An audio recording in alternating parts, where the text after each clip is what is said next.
Assalamualaikum warahmatullahi wabarakatuh.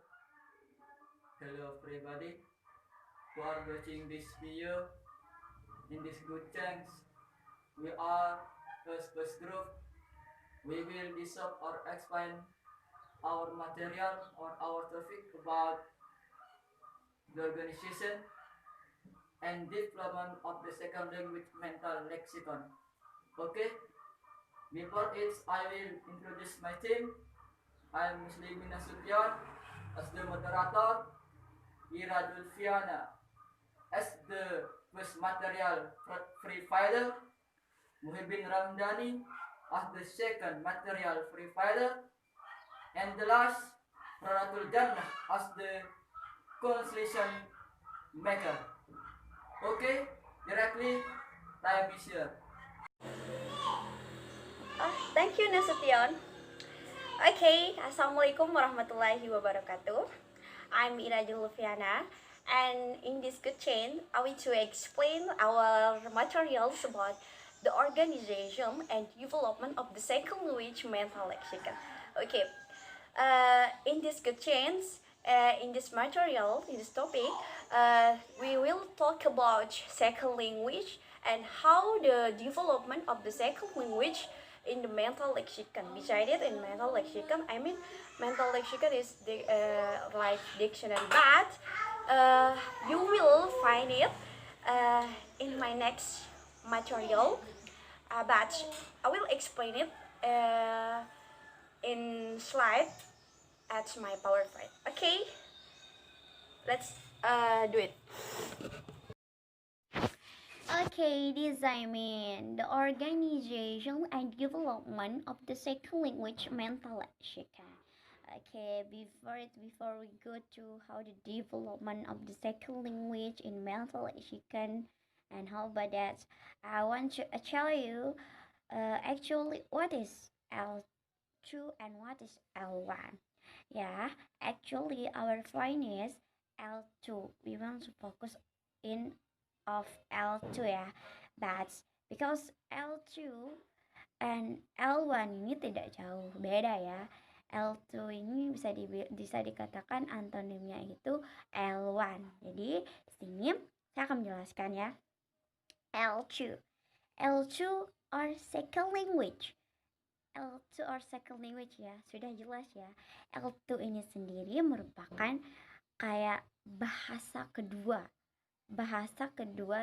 bisa dikatakan kayak kita yang baru permula learner ya, baru pemula untuk belajar bahasa Inggris, sehingga kita dikatakan sebagai L2 di sini karena bahasa Inggris itu bukan bahasa asli kita ya, seperti itu. And L1 ya, sudah jelas L1 sendiri merupakan kayak first language. Jadi L1 ini dikatakan L1 ini untuk native speaker ya, yang memang Inggris itu merupakan bahasa aslinya, bener-bener bahasa orang England ke Amerika and so on. Next, more of time L2 learners connect words on the basis of their phonological similarity. Okay, yes. Jadi L2, pelajar dari L2 ini untuk mengkoneksikan kata ataupun sebagai fonologinya itu mereka menggunakan koneksi fonologi untuk menggabungkan kata-katanya dan untuk pengguna dari L2 ini. Kembali ke fonologi ya. And next, L2 vocabulary acquisition is different from L1 vocabulary acquisition because an L2 learner has already developed conceptual and semantic system link ya. Jadi kemahiran untuk kosakata dari L2 ini jauh berbeda ya dari L1 karena untuk L2 sendiri, untuk pelajar L2 ini yang memang benar-benar sudah siap untuk mengembangkan dari konsep dari semantik dan sistem semantiknya, memang benar-benar sudah siap untuk mengembangkannya. Jadi kita next aja biar lebih jelasnya. Nah, this is Simon. Jadi di sini kenapa saya membuat example grade-nya itu kayak gini ya. Karena kita di sini misalnya ini car ini sebagai landasan utama atau sebagai dasar kosakata dari L2 vocabulary ini atau second language. Misalnya kita yang baru pemula ya, yang second language hanya tahu yaitu misalnya di bagian vehicle atau bagian kendaraan kita tahunya car ya. Sementara untuk native speaker tidak hanya car saja, tapi di sana ada boat, scooter, horse, tricycle, that's I mean. Nah, di sini kita bisa katakan car ini merupakan landasan untuk second language ya. Kita belajar misalnya bagian dari vehicle itu cuma car, bagian dari kendaraan itu yang kita tahu cuma car. Nah, di native speaker atau L1 vocabulary itu ada boat, scooter, terus horse, tricycle, that's what I mean. Nah, makanya dikatakan L2 vocabulary ini untuk pengembangan vocabulary dalam mental lexical. Nah, dan kosakata pengembangan juga dipengaruhi oleh organisasi dari leksikon mental. Nah, apalagi di L2 vocabulary ini jauh lebih berpengaruh lah ya. Saya katakan jauh lebih berpengaruh. Nah, discernment the mental lexicon ya. Oh ya, before it and L2 vocabulary ini juga ya sebenarnya dapat diperoleh melalui melihat, membaca, dan sebagainya ya. Jadi L2 ini bisa kita tempat pengembangan kosakata untuk menjadi kayak native speaker lah gitu. Dan pengembangannya itu melalui mental lexicon karena kita berfokus pada di sana ya. Oke, next. Nah, discernment. Karena dari tadi kita membahas mengenai mental lexicon. Jadi sebenarnya kita mesti bingung kan apa sih itu mental lexiconnya. Di sini I will tell to us what is the mental lexicon ya. The mental lexicon is a memory system in which a base number or word. Jadi mental lexicon itu merupakan sebuah sistem memori di mana untuk mengingat number ataupun kata yang lebih luas lah. Jadi next saja ya. Nah, biar lebih jelasnya lagi, di sini saya memaparkan the difference between lexicon mental dictionary with a book dictionary, atau bagaimana sih perbedaan dari kamus mental itu atau mental dictionary itu dengan a printed dictionary atau kamus biasa ya.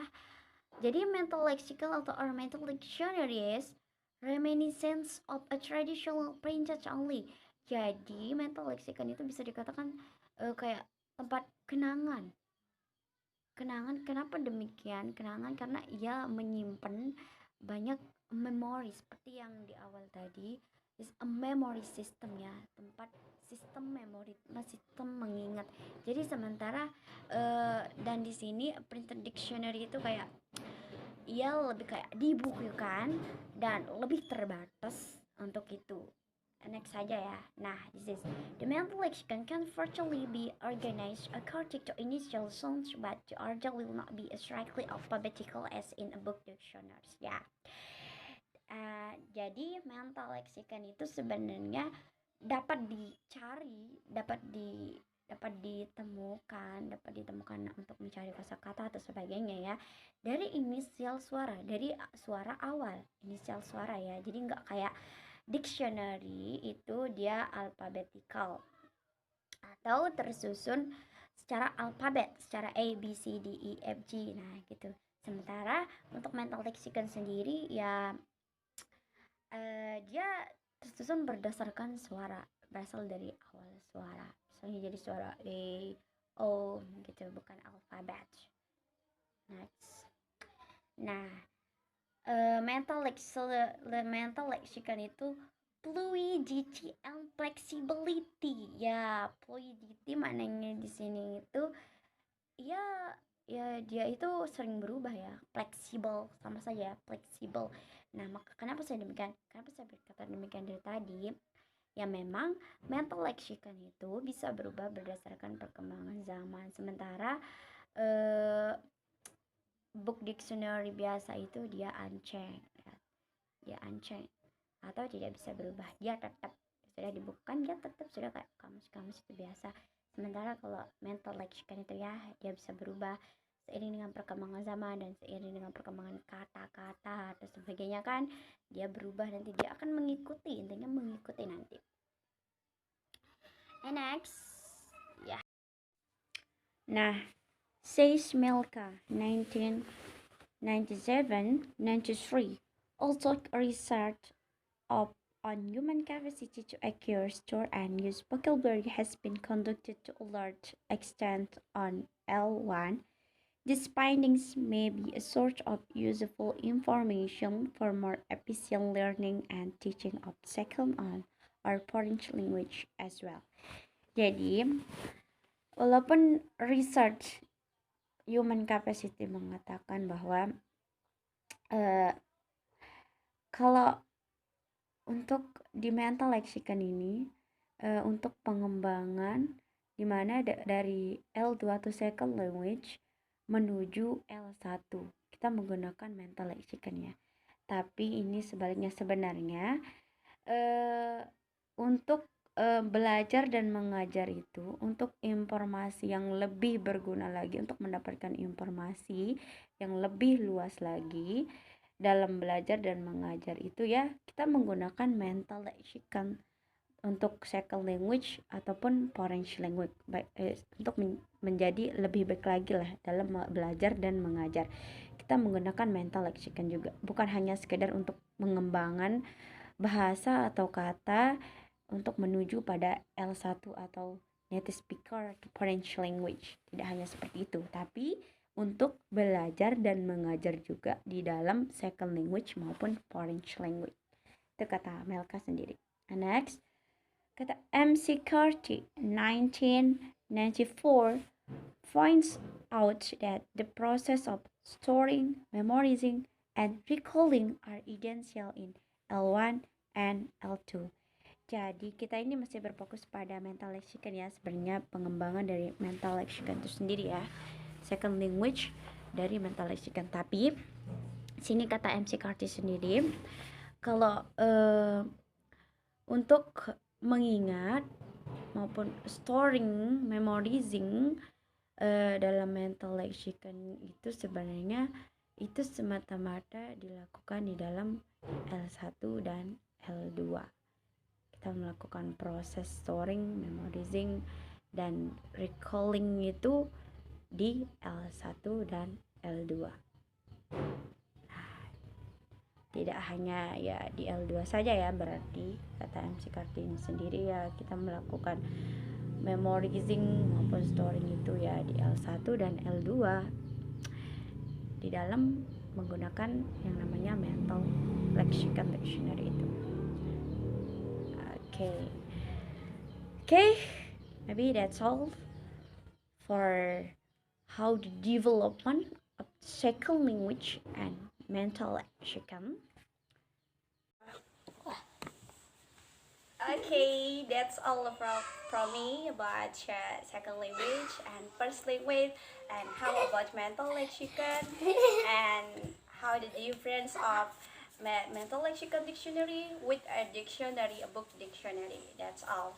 Okay, I think that's all from me, and thank you very much for your nice attention. But wait for a moment, because my other friends will tell you about our topic in next slide. Okay, thank you.